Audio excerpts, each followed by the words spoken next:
So yes, what a whirlwind of 2+ years now, right? We've all been through a lot. And, although I know the mask mandate comes with um, with changing the mask mandate and mask becoming optional comes with some challenges. I like to think it also gives me a sense of hope too, that we're, on the right side of things now. So hopefully everybody's been able to at least find that silver lining as we, continue to take care of ourselves and make good choices for our families. But yeah, so I'm going to go ahead and introduce ourselves. So my name is Sarah Perry, and I am the Centero clinical school prevention coordinator. So basically what that means is I work with Kathy, Jenny, and some of our other administrators to talk about mental health and alcohol and drug prevention programming in the district. And then I also do a little bit of direct service at working with kiddos at Greensview Elementary and Wycliffe Elementary. And I'll let Audrey introduce herself. Hi, I'm Audrey Amon. I am the Centero school-based clinician at Jones and Hastings Middle Schools. And she does a lot of other things too, but she's being very humble. All right, you can go to the next slide, Audrey. So for those of you who maybe are not familiar with Centero, just give you a quick primer and how we are connected with the district. So Centero is actually a nonprofit community counseling agency that has been in the Central Ohio area for 40+ years. We used to be two different sites that merged into Syntero, and that was, oh gosh, I think about a decade now ago that we merged, maybe a little bit less. But we have a wide array of services that we offer. We offer outpatient counseling, and then we also have med management. We also have several outreach programs to help community members in Franklin County with different things, with different needs. And we work with little ones all the way up through, we have an older adults program as well. But what we're going to be talking about today specifically is coming to you from our school-based services. So Centero Prevention School-Based Services, we have been actually serving the district as our community mental health partner for the last 7+ years. And we actually were in all of the K-12 buildings, and we partner with your child's school counselor and also their principal and administrators to provide free mental health and alcohol drug prevention services. So we're really just another layer of support. Like I tell a lot of the kids, although I am not a school counselor, I help your school counselor because there are a lot of you guys and only one of them. So we are just another layer of support to help provide services, especially in this time that we're in. We know we can't really have too many supports, right? So we are able to do this free of charge because we receive a grant provided by the Alcohol, Drug, and Mental Health Board of Franklin County. So that is how we're able to be here. So thanks so much for joining us.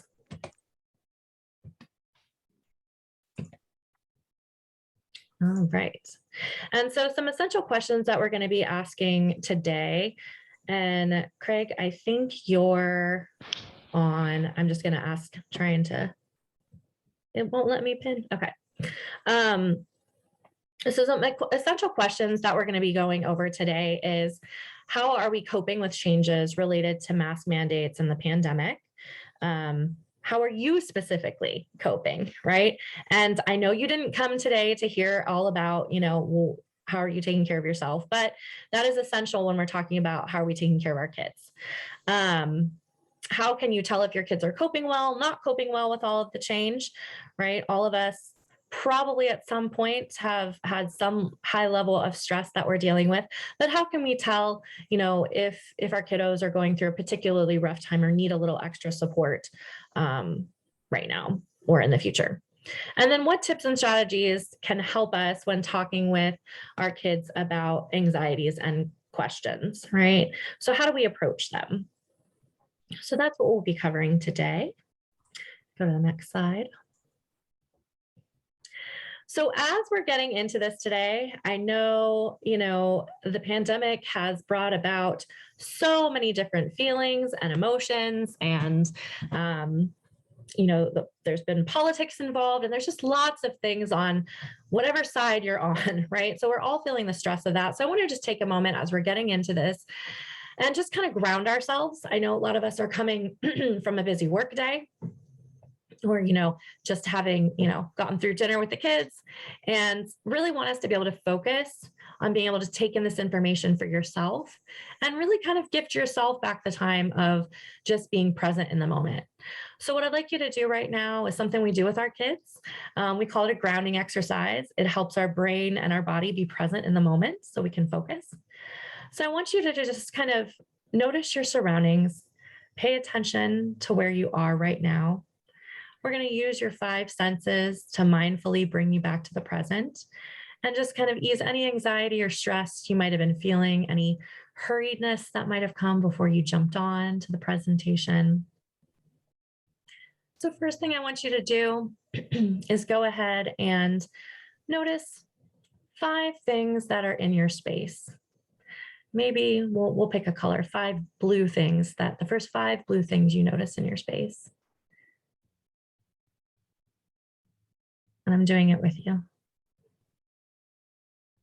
Once you've got that, I want you to notice 4 things that you can kind of reach out and touch that are in your space. Notice the texture. Notice if they're warm or cold. And now I want you to notice 3 things that you can hear. Certainly my voice can be one of them, but I'll be quiet so you can hear the other 2.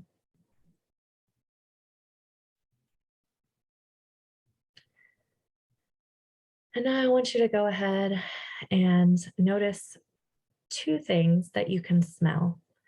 So as you breathe in, notice what the air smells like. Maybe smell your clothing. I have perfume on so I can smell that. And then maybe one thing that you can taste. So our sense of smell and taste is connected, right? So maybe you can taste what you had for dinner. And if you can't, that's okay. Maybe imagine kind of a favorite food. I know I'm making brownies after this for an event, so I'm thinking of brownies. And just go ahead and take a deep breath in with me through your nose. And let go of whatever's there out through your mouth. And just kind of let that stress and anxiety float away, at least for the next 55 minutes or so. And you just practiced a little bit of self-care, so good job. So our first question, really, for those of you that are here, is how are you coping? Right? Before we can talk about our kiddos, before we can talk about helping them cope, it's really important that we check in with ourselves because we are their foundation, right? And if we're not doing okay, if we're not handling things okay, it's going to be hard to help them. So an emotionally regulated adult leads to an emotionally regulated child, right? That's not saying you have to be a perfect parent because there's no such thing. Your child needs an authentic parent. But when you are calm, your child reads that energy, right? Or when you are owning things that maybe we didn't handle so well earlier, and then you show them how to correct that and model how to correct that in a healthy way, or how to model coping with your stress, that helps them learn, right? Without you even having to do anything really big. So just kind of, think about that. And you can maybe put in the chat if you want to share. Again, I'm not recording anything in the chat, so answers won't be seen, but feel free to share if you'd like, just how you're coping right now with everything. And we can go on to the next slide.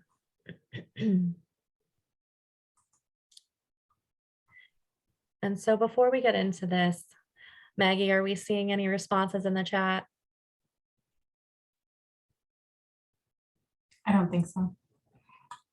Oh, we've had someone ask if crying counts.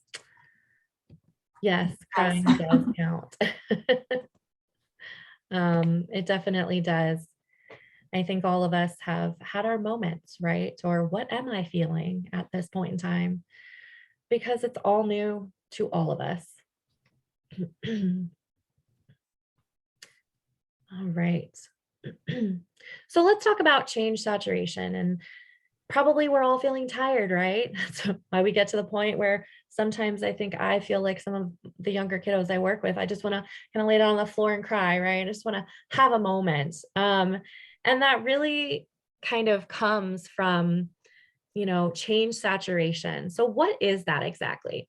So change saturation is it occurs when a number of changes being implemented really exceeds the capacity of each individual within an organization or the environment, community, to effectively adapt and really use those changes to their advantage. So kind of liken it to we all have a bucket, right? If we can imagine ourselves, we all have a bucket, but everybody has a different level of maybe water that was already in the bucket before the pandemic happened. And so some of us, we might be able to handle a lot of change. For others of us, our bucket was already halfway full when this thing started. And so the more that's gone on, we're kind of overflowing, right? And eventually that kind of spills over into other areas. So it's really just becoming or kind of thinking of a sponge, right? That can't hold any more water. It's really just like when we've kind of hit our limit. And because of all these changes happening constantly, it hits a little faster than maybe it normally would. And then we're going to talk about pandemic fatigue in a little bit here, but really when we're talking about change saturation, and this is for our kids too, but this is for you as well, you know, people forget that it's normal right now to have periods where we do cry, where we are confused, or we're just super tired, or we're disengaged and don't want to deal with anybody, right? Or maybe we're cynical and skeptical and we have moments of hope, but then we find ourselves being kind of more cynical, tired. And then with that pandemic fatigue really comes, even loss of concentration, memory, creativity. I know just talking with our own staff, how many times, it's like, well, I, used to be able to do this, but I just don't feel like I'm as creative, or I'm having a hard time remembering things, that are happening or that I'm supposed to do. And the kind of energy I had before to get things done, maybe just it feels like I don't have the same energy to do that. Well, that's all related to change saturation and pandemic fatigue. And so that's also what our kids are going through. They just may not have the words sometimes and the ability to identify it. So we're going to talk a little bit later about what some of those signs and symptoms can look like in our kiddos. Right. So as I was talking, right, we're all kind of right now in a collective trauma. Um, most of us have never lived through something this big before that has kind of encompassed every area of our lives. I know for counselors and social workers, we were never taught how to counsel and help people in a pandemic while we ourselves were going through the same thing. Normally, we're told if your client is going through the same thing as you may need to consult or refer them out. Well, we can't exactly do that, right? Because we're all in it. But it also gives us a perspective to be able to help better. So imagine, as we're talking about that bucket being full of folks maybe having that had past trauma, or our kiddos that maybe have past trauma and past difficult things that they have dealt with. And then you add on top of that bad news, right? You add on stress from school. And then as you see our little heart guy here coming up on what looks like a very, very small step, he just loses his mind, right? It's a minor inconvenience, and the brain says, I think you're overreacting. Well, if it was a normal day, yes. But because we've already been carrying such a load, sometimes we do overreact over the small things, right? And so I just really want to normalize that right now, both for yourselves, for your partners, family, your kids, and friends. If you're seeing sometimes overreactions or you're feeling that overreaction with yourself, give yourself and others grace and compassion, some self compassion, because we're all feeling that, right? And it makes sense. Makes sense. Yeah, so going right along with what Sarah's saying, we really do want to start with that self-awareness when we're having these conversations with our students about all the changes we're having. And so we really want to be paying attention to what our own body and feelings are telling us, right? Taking those moments to recognize and maybe heed the warning signs of stress, even though we've probably been stressed for 2 years straight now, right? We want to kind of pay attention to any new signs we might be noticing, recognizing how those past experiences do affect your way of thinking or feeling about the pandemic, and then reminding yourself that you are doing the best you can in a challenging situation, right? It's kind of one of those cheesy things that we repeat over and over again, but everyone really is doing the best that they can, and that we've just had multiple challenges, one after another. Definitely trying to connect with family members, friends, and other people you trust who are also experiencing similar stress, connecting with other parents and caregivers who have questions or who maybe don't know how to have these conversations, getting together and brainstorming ideas or figuring out how we can talk about this together.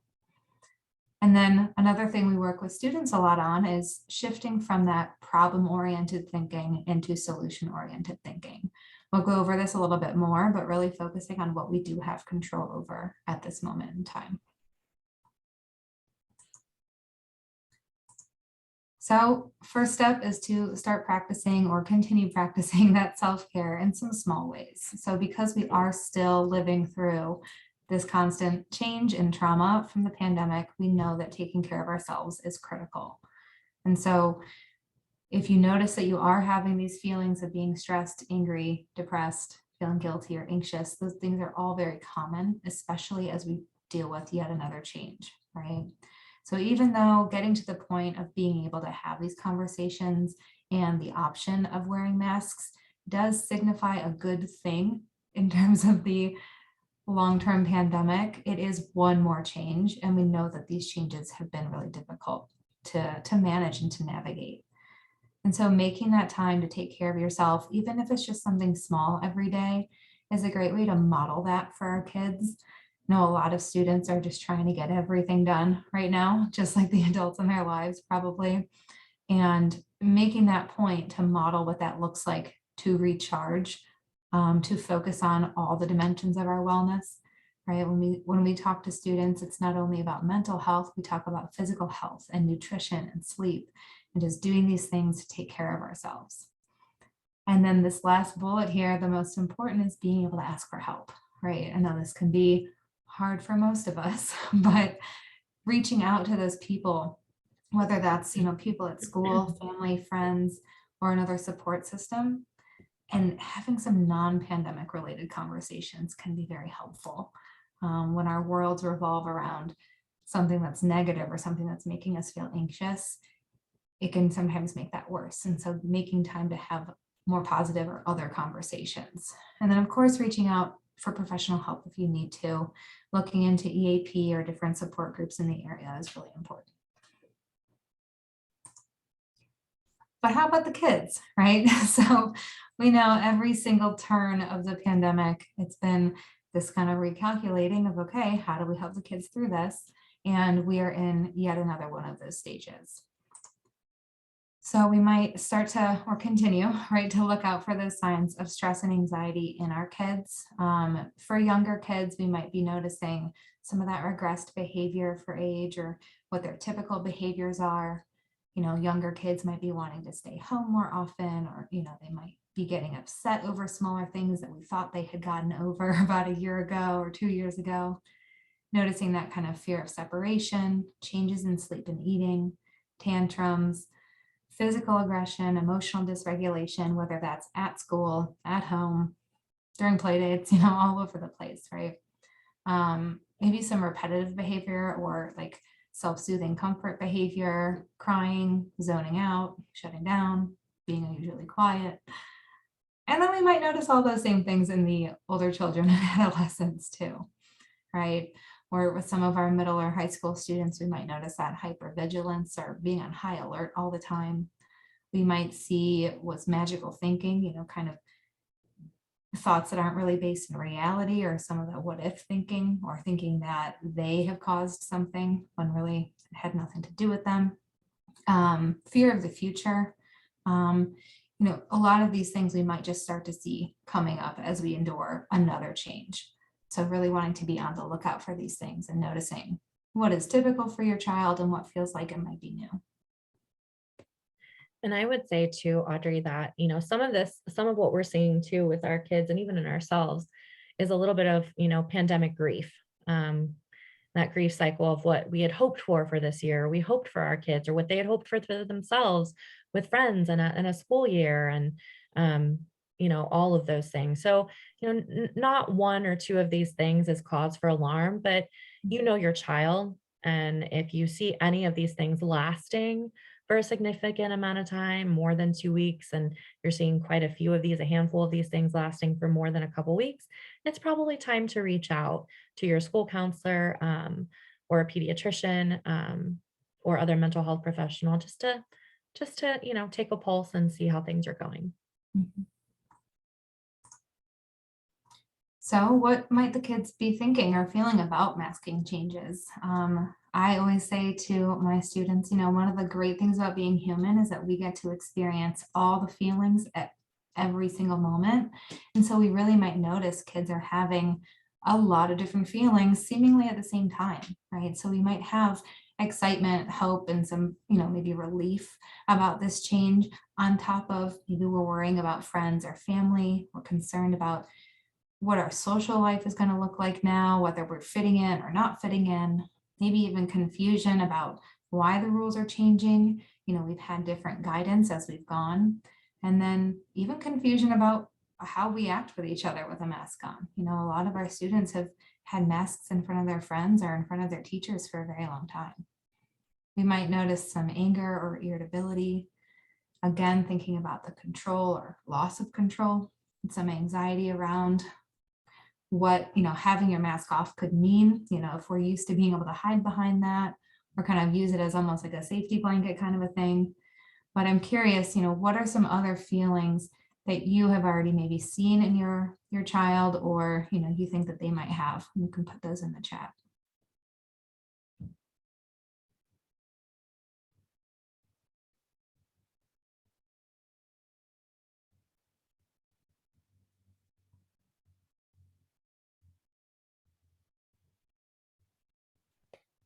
It's also okay if you don't want to share. Yeah. So I think we are ready to move on to how we Perfect. get ready for that talk. So the talk, right?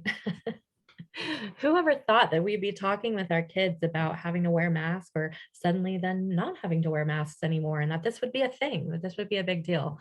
But yet here we are, and we're ready to do it. We've already gotten through so much, so we've got this, right?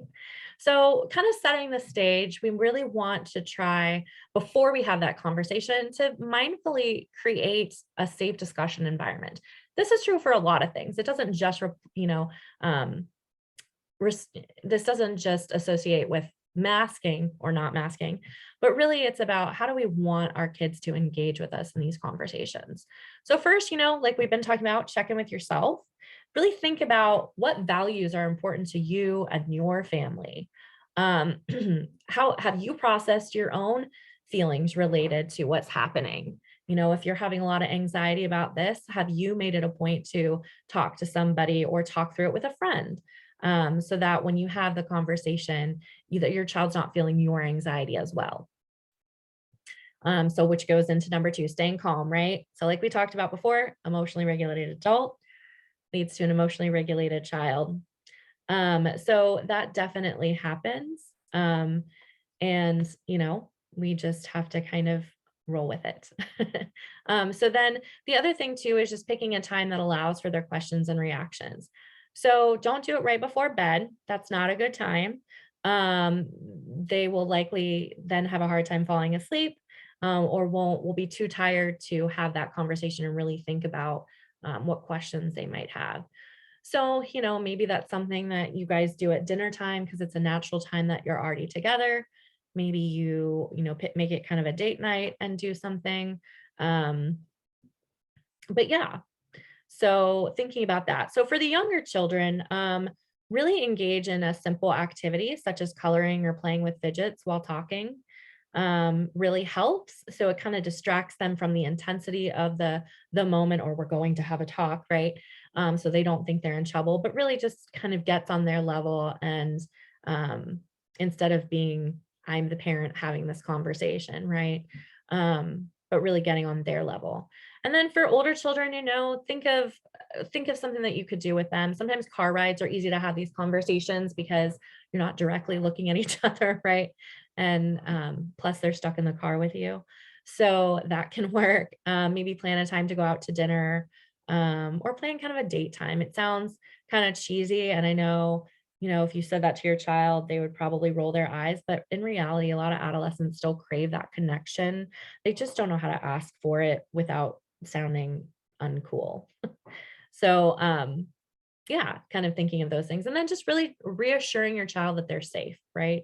So I know this is yet another change, but this is actually, leading us to, we're farther along than we were, and we've gotten through so many things and we've been able to stay safe to this point. So we're going to continue, whatever we choose to do, we're going to continue to wash hands. We're going to continue to, you know, um, practice good hygiene and be mindful of our space around others. So there's still things that you can reassure them of that they can have in their control.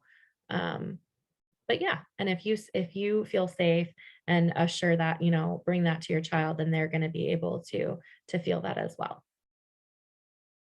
All right. And then also, paying attention to what your child's hearing or seeing on the television or radio. I know a lot of us like to watch the news, keep that on in the background, and we think, oh, our kids aren't paying attention. I can't tell you how many times, especially with the little ones, they're like, it really freaks me out how much, I hear from the news, even though their parents don't think they're watching. So just being mindful of that, or, in the car, not always listening to NPR with your kiddos and, things that they might be sharing about the pandemic, just be mindful of how much they're being exposed to that.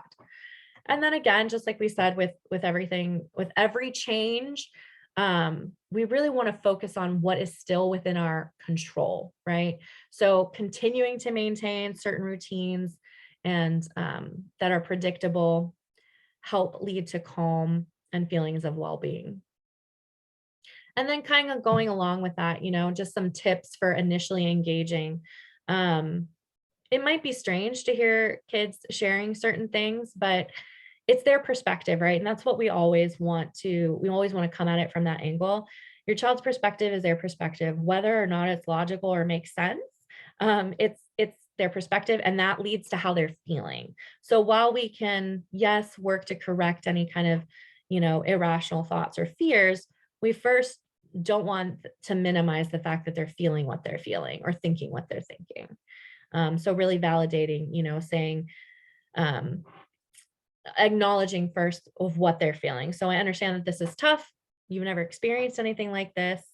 It's understandable that you would be confused or you'd be having these different kinds of feelings or don't know what you're feeling. And then, kind of lastly, really welcoming their questions. So encourage them to ask the questions and then take those questions seriously. Might seem silly to you, but you might follow that rabbit trail and be like, oh, I could see where they came from with that. Kind of like we were saying with magical thinking. I've had some kids do some really weird habits, almost OCD like, thinking if I do this, then somehow I can control things, right? Because the rest of their environment feels out of their control. So one thing you could do even with this, if your child doesn't feel comfortable asking, maybe have like a little notebook or journal that you can kind of write back and forth in. Encourage them, to, if they have questions or feelings they want to write down, and then you let them know that you'll check it at the end of the night or at a certain time of day and you guys can talk about it, or you can write back your response. So they don't feel like they have to have it all figured out. Because I know I'm an internal processor too. And so sometimes I need time to think about things. All right.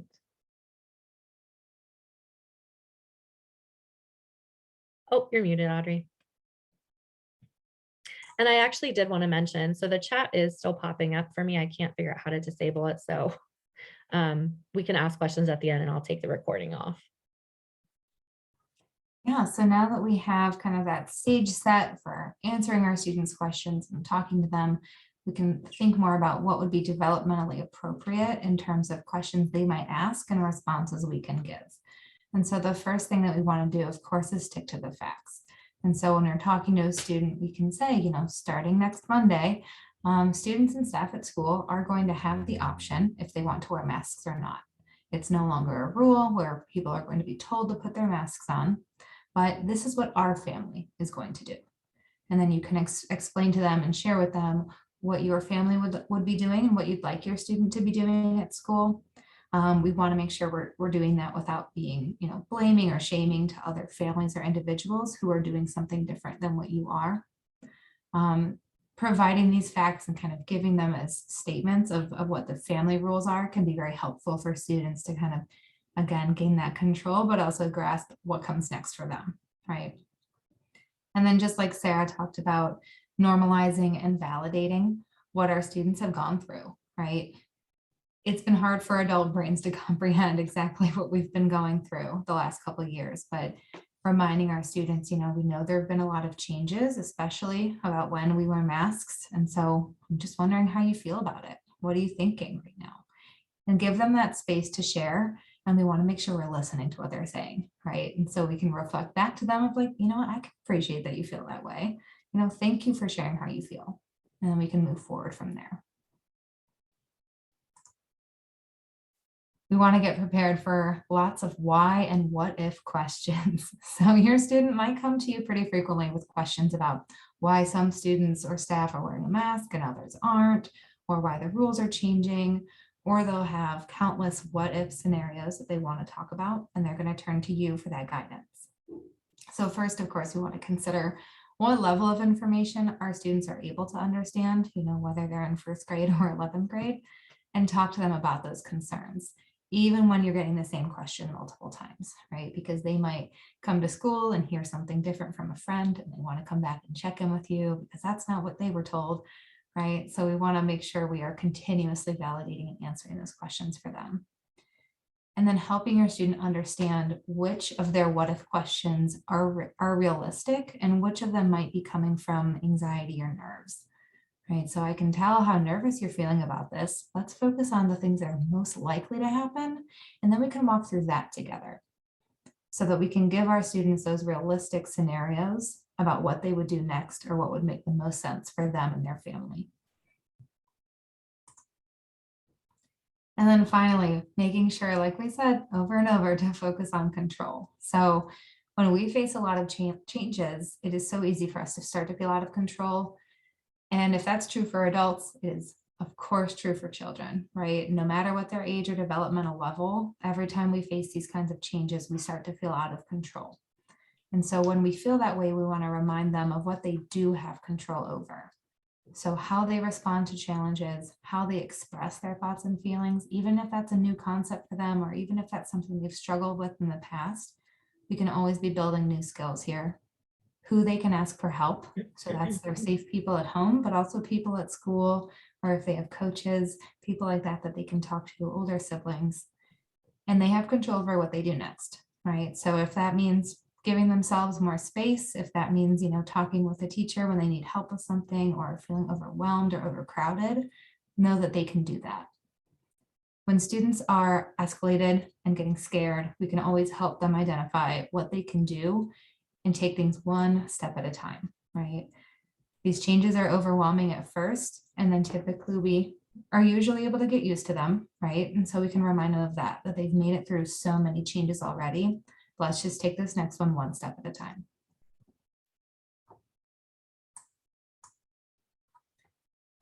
So now we'll kind of, I think, turn off our recording, right? And have some time for questions. If you have questions, please ask them in the chat. If you have questions that are related to the school district